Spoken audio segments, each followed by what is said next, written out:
Natanggal na ang bala sa sugat mo, no? Maraming salamat dumating kayo. Pangalawang beses na ako tinutulungan. Kailangan mo ng tulong?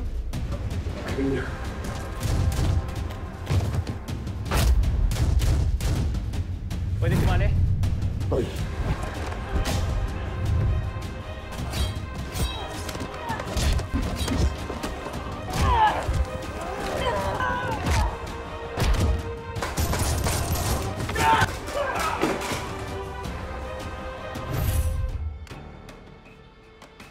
Ayan, Tol.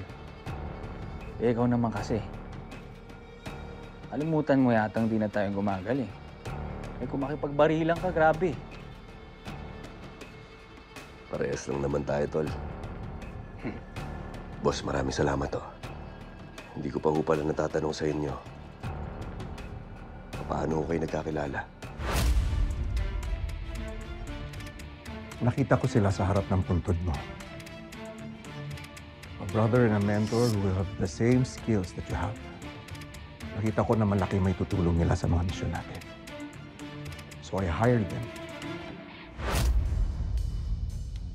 Maraming salamat, oh. Akala namin lahat, Tol. Patay ka na.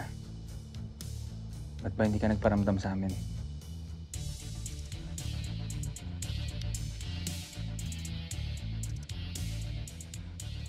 Katulad ng sinabi ko sa inyo noon, pakiramdam ko wala akong ibang ginawa sa inyo kundi kamalasan. Kalokohan. Ang mga halimaw na gaya ni Julio Figueroa at Donna Banson ang dahilan ng hinagpis nating lahat. Kaya dapat lang na magbayad sila.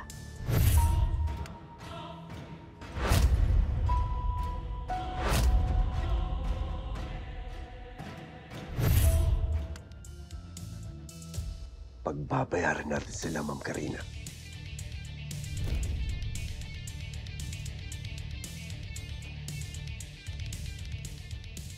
Pero masaya ako na makasama ko kayo muli. Kami rin, Tol.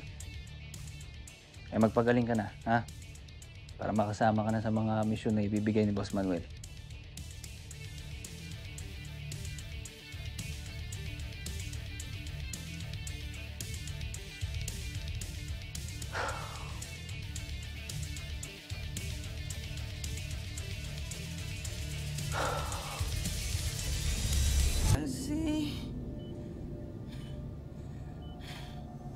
Elsie.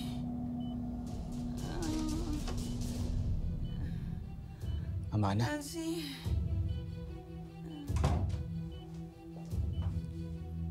Amana. Sino tanggal ng gamot mo, ha? Ha? Nurse! Huwag mong gawin yan.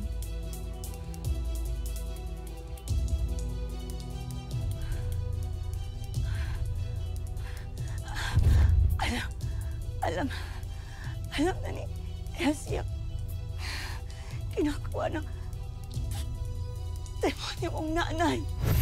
Ana, bakit naman kasi hindi ka pa gumagaling? Oo nga pala. Sinasasakan ka namin ng gamot para hindi ka na makagalaw at makapagsalita. Kasi kapag hindi ka na nahimik, kawawa ang anak mo si Elsie at ang apo mo si Nay.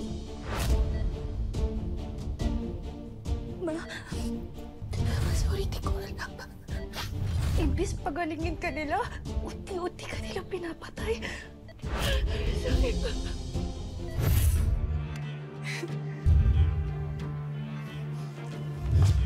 Ano pang alam niya, ha? Sabihin mo. Yun lang. Pero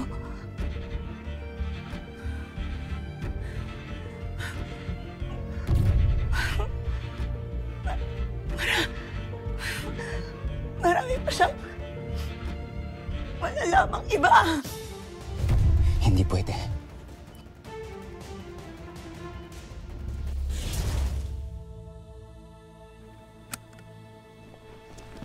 Ba't mo tinatanggal? Masyado maaga pa.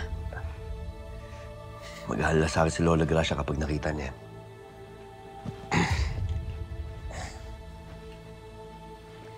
Parang pamilya na talaga turing mo sa kanila, no?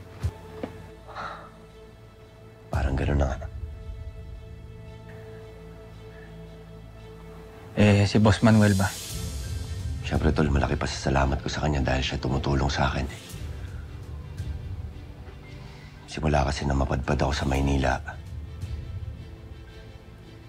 hindi ko alam kung saan ako magsisimula. Ang tagal kong hinahanap yung sarili ko.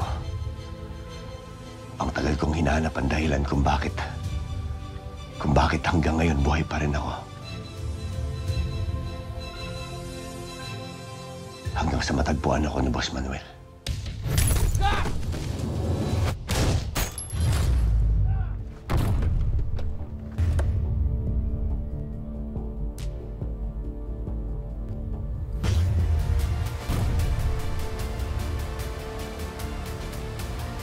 Nahanap din kita.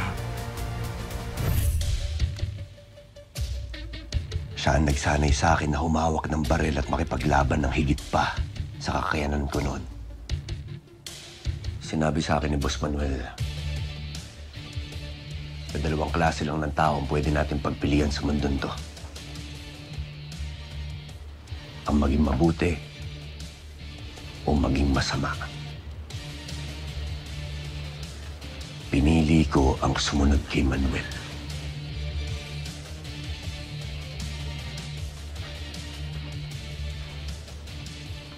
At pareho tayo ng pinili, tol.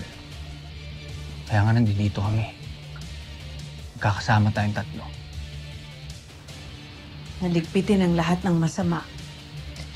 At lahat ng mga taong konektado kay Julio.